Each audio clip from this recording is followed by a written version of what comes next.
Subscribe करिए हमारे channel target UP TET CTET को और बेल आइकन को दबाइए। हेलो फ्रेंड्स, मैं रेनू स्वागत करती हूँ आप सभी भावी अध्यापक एवं अध्यापिकाओं का आपके अपने channel target UP TET CTET में। दोस्तों, आज हम आपके हिंदी विषय में लेसन नंबर 3 पढ़ने वाले हैं।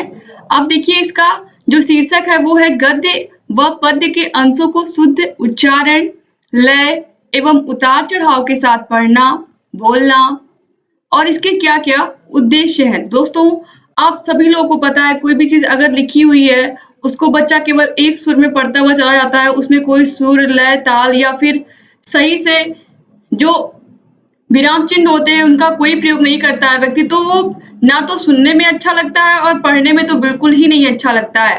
तो चाहे गद्य हो या पद्य हो, गद्य और पद्य दोनों का मतलब आप लोग को अच्छे से पता होगा। जैसे इस तरीके से यहाँ पर ये सब चीजें लिखी हुई हैं, तो इसको हम क्या कहेंगे?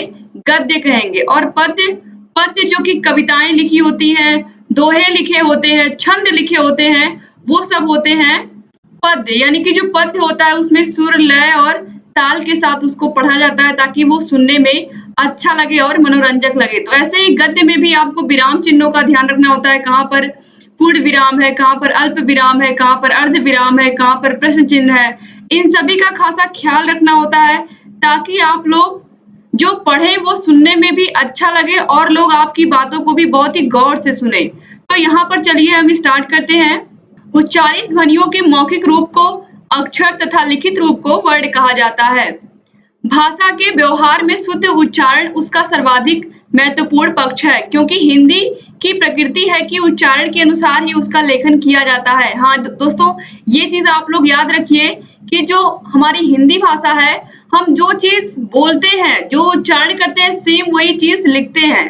हिंदी में प्रायः उच्चारण संबंधी त्रुटियां होती हैं जो हमारे लेखन को प्रभावित करती हैं। हिंदी ध्वन्यात्मक भाषा है, इस कारण अशुद्ध उच्चारण का प्रभाव सीधे वर्तनी पर भी पड़ता है। अतः शुद्ध लेखन की दृष्टि से भी उच्चारण शिक्षा का स्थान महत्वपूर्ण है।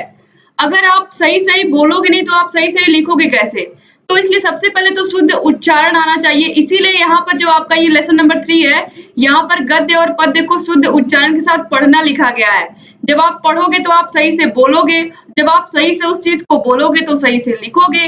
इसलिए बहुत जरूरी है कि आप अपने जो भी आपकी हिंदी भाषा है उसको आप सही से जब आप पढ़ना सीख जाओगे तो लिखना और बोलना आप अपने आप सीख जाओगे। अब देखिए, गद्य व पद्य के अंशों को हाव भाव, लय एवं गति के साथ शुद्ध उच्चारण की दक्षता का विकास करना। शुद्ध उच्चारण एवं गति का निरंतर विकास करते हुए बच्चों को पढ़ने बोलने का अभ्यास कराना। इसके बाद है शुद्ध, सरल, स्पष्ट एवं प्रभावशाली शैली में भावों, विचारों एवं अनुभूतियों की अभिव्यक्ति करना। बच्चों को भावानुकूल भाषा प्रयोग, स्वर निर्माण एवं अंग संचालन की कला का अभ्यास कराना। उच्चारण अभ्यास द्वारा आत्मविश्वास जगाना। किसी भी भाषा में उच्चारण की सबसे अधिक महत्ता होती है। किसी भाषा के शब्दों का सही उच्चारण भाषा के परिनिष्ठित रूप को प्रकट करता है। डॉक्टर भोलानाथ तिवारी ने भाषा को परिभाषित करते हुए कहा है कि भाषा उच्चारण अवयवों से उच्चरित यादृच्छिक ध्वनि प्रतीकों की यह संरचनात्मक व्यवस्था है जिसके द्वारा समाज विशेष के लोग आपस में विचार विनिमय करते हैं। उक्त परिभाषा से यह भी स्पष्ट होता है कि जब हम विचारों को ध्वन्यात्मक रूप से ओठों पर लाते हैं तभी वह भावों के आदान प्रदान का माध्यम बन भाषा बनती है, जिसमें विचारों एवं भावों के आदान प्रदान का माध्यम उच्चारण होता है। इस प्रकार उच्चारण में अभिव्यक्ति की सशक्त क्षमता होती है। इसके द्वारा किसी भी बात को उतार चढ़ाव, लय, सुर आदि द्वारा इस प्रकार व्यक्त किया जाता है कि कथन का भाव स्पष्ट होने में कोई परेशानी नहीं होती है। कभी कभी ऐसा भी होता है कि एक ही वाक्य केवल उच्चारण के ढंग में परिवर्तन होने के कारण अलग अलग अर्थ को व्यक्त करते हैं। जैसे कल तुम्हें बनारस जाना है तथा कल तुम्हें बनारस जाना है। तो यहाँ पर देखिए क्वेश्चन मार्क लगा हुआ है और यहाँ पर क्वेश्चन मार्क नहीं लगा हुआ है। तो एक ही वाक्य में क्वेश्चन मार्क लगने से कितना ज्यादा चेंज आ गया आप देख सकते हो कि यहाँ पर ऐसा लग रहा है कि हाँ पता है उसे कि हाँ तुम्हें बनारस जाना है, लेकिन यहाँ पर देखिए कल तुम्हें बनारस जाना है, यहाँ पर क्वेश्चन मार्क लग गया है। तो इस तरीके से यहाँ पर देखिए कि उस व्यक्ति को नहीं पता है जो पूछ रहा है। पहला वाक्य आदेश सूचक है और दूसरा वाक्य प्रश्न सूचक है। वास्तव में मनुष्य के मुख से निकले हुए सार्थक वर्णों के सहयोग से बने शब्दों को का उच्चारण जो दूसरे मनुष्यों को सुनाई दे उसे उच्चारण माना जाता है। शुद्ध उच्चारण का तात्पर्य मानक उच्चारण से है। उच्चारण में भिन्नता क्षेत्रीय भिन्नता के कारण होती है। जिस भाषा का क्षेत्र जितना विस्तृत होगा उसमें उच्चारण भिन्नता की संभावना भी उतनी ही अधिक होगी। उच्चारण शिक्षण के संबंध में ध्यान देने की बात यह है कि उच्चारण शिक्षण के समय मात्र ध्वनियों तथा वर्णों पर ही ध्यान न देकर शब्द और वाक्य स्तर पर भी शुद्ध उच्चारण के विषय में छात्रों का ध्यान आकर्षित किया जाए। दोस्तों यहाँ पर कहने का मतलब है कि छात्रों को जो चीजें सिखाई जाती हैं केवल और केवल वर्णों पर ही ध्यान न दे करके बल्कि बच्चा जो वाक्य बोल रहा है, जैसे मैं खाना खाता हूँ या कोई लड़की है मैं खाना खाता हूँ, मैं जाता हूँ, उस तरीके से बोल रही है तो उसे बताना है मैं खाती हूँ, मैं जाती हूँ। उस तरीके से जो ग्रामेटिकली मिस्टेक होता है उसको वाक्यों को भी टीचर को सही करना होता है। तो यहाँ पर यही चीज बताई जा रही है कि केवल बच्चों के वर्णों पर ध्यान नहीं देना है बल्कि उनके शब्दों पर और वाक्यों पर भी ध्यान देना है जो वो बोलते हैं। अब देखिए यहाँ पर दिया है उच्चारण दोष के कारण। हिंदी भाषा में उच्चारण दोष के क्या-क्या कारण हैं? चलिए हम देखते हैं। सबसे पहले है हिंदी ध्वनियों एवं उच्चारण स्थानों का अपूर्ण ज्ञान। छात्रों को प्रारंभिक कक्षाओं में ही ध्वनियों के उच्चारण तथा उच्चारण स्थानों के विषय में भ्रम हो जाता है, जिससे छात्र श, ज, स में, री, र में, ई में तथा ब, भ में कोई भी भेद नहीं समझते हैं। उच्चारण दोषों से बचने के लिए हिंदी ध्वनियों के सही स्वरूप और उच्चारण का ज्ञान कराया जाना आवश्यक है। दोस्तों, उच्चारण का सही ज्ञान होना बहुत ही आवश्यक है, इसीलिए उच्चारण स्थान पढ़ाए जाते हैं। आप लोग संस्कृत में भी पढ़े होंगे, हिंदी में भी पढ़े होंगे कि कंठ, ताल, मूर्धा, दंत ये सब क्या है? अलग-अलग वर्णों के उच्चारण स्थान है। इसीलिए पढ़ाया जाता है कि किस वर्ण का उच्चारण आपको कहाँ से करना है, किसका जीवा से करना है, किसका नासिका से करना है, किसका तालु से करना है। तो इन सभी का ज्ञान आपको इसीलिए दिया जाता है कि आप जो वर्णों के उच्चारण है उसको आप शुद्ध रूप से उन वर्णों को बोलें। दूसरा है उच्चारण तत्वों के ज्ञान का अभाव। छात्रों को उच्चारण तत्वों का ध्वनि व्यवस्था, लय, स्वराघात, गति, विराम आदि का समुचित ज्ञान नहीं होता है। इससे छात्र अशुद्ध उच्चारण करते हैं, जैसे 99 को प्रायः 99, 43 को प्रायः 43 तथा 43 बोलने की गलतियां होती हैं। ये प्रायः देखने को मिलता है कि बच्चे शुद्ध उच्चारण नहीं करते हैं। इसके बाद तीसरा है शारीरिक विकार, ध्वनि यंत्र संबंधी।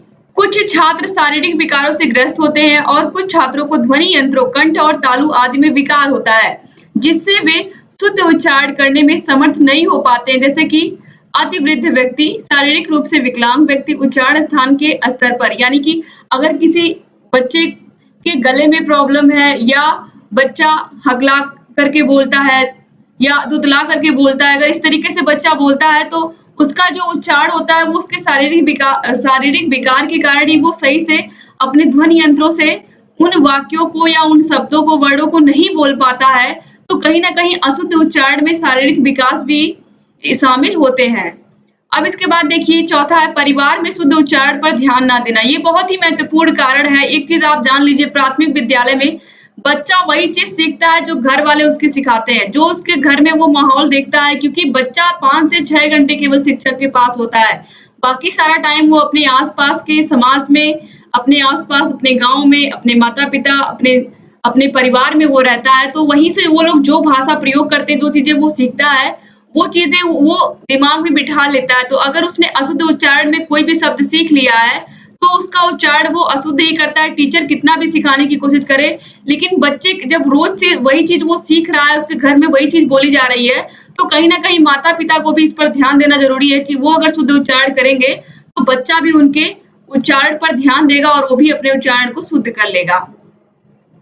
उच्चारण दोष का अन्य कारण परिवार के लोगों द्वारा शुद्ध उच्चारण पर ध्यान न देना भी है। जिस परिवार में बच्चा रहता है, यदि उसके सदस्य अशुद्ध उच्चारण करते हैं, तो बच्चा भी उनका अनुकरण करके ध्वनियों का अशुद्ध उच्चारण करना ही सीखेगा। साथ ही अशिक्षित माता-पिता बच्चों के उच्चारण के प्रति विशेष ध्यान नहीं देते हैं, जिससे वे उच्चारण संबंधी अशुद्धियां करते हैं, जैसे कि माता-पिता पहुंचना, चौपाना, पहुंचना, चौपना बोलते हैं। बच्चे भी चौपाना या चौपना ही बोलने लगते हैं। तो ये कहीं न कहीं बच्चे अपनी जो उनका परिवेश है वहां से भी उच्चारण को सीखते हैं। अब इसके बाद देखिए 5वां है बलाघात से अपरिचित होना। हिंदी की वाक्य संरचना के समय बलाघात का भी महत्व होता है, परंतु वाक्य के उच्चारण के समय किस शब्द पर बल देते हैं यह महत्वपूर्ण है। जैसे राम, राम ने तुमको मारा, वाक्य में राम पर बल देने पर राम दंडनीय है होने का ज्ञात होता है। तुमको पर बल देने पर ज्ञात होता है तुम तो स्वयं बहुत तेज हो। जैसे कैसे राम ने तुमको मार दिया। इस तरह अर्थ का भेद हो जाता है। यहाँ पर दोस्तों एक बार फिर से आप इसको समझिए। यहाँ पर बलाघात से अपरिचित होने का मतलब है कि जैसे राम ने तुमको मारा, वाक्य में राम पर बल देने पर राम दंडनीय है होने का ज्ञात होता है, और राम ने तुमको मारा, तुमको पर बल देने पर ज्ञात होता है तुम तो स्वयं बहुत तेज हो, कैसे राम ने तुमको मार दिया। इस तरह अर्थ भेद हो जाता है, यानी कि बहुत जरूरी है कि किस शब्द पर आप कितना बल दे रहे हो। बलाघात बहुत महत्वपूर्ण है, इसके विषय में भी बच्चों को जानना, और इसीलिए इसके बारे में भी ग्रामर में पढ़ाया जाता है कि किस वाक्य में किस शब्द पर कितना आपको बल देना है। ठीक है। अब इसके बाद गति का ज्ञान न होना। छात्रों को पढ़ाते समय समुचित मात्रा, समयाधिक्य, न्यून आदि का ज्ञान नहीं कराया जाता है, अतः वे उच्चारण करते समय ध्वनियों का उच्चारण कभी मंद कभी तेज गति से करने लगते हैं। जैसे कि मारो मत छोड़ो, मारो मत छोड़ो। उपयुक्त दोनों वाक्यों के अर्थ में भिन्नता स्पष्ट है, इसके कहने के लहजे पर अर्थ निर्भर करता है। नंबर 1 वाक्य में मारो मत बोलने के बाद थोड़ा रुकने और फिर छोड़ो बोलने पर अर्थ निकलता है कि कोई किसी से कहता है कि उसे मत मारो, बेचारे को छोड़ दो। और जो वाक्य नंबर 2 है, वाक्य में कहा गया है कि उसे अवश्य मारो, उसे छोड़ो मत।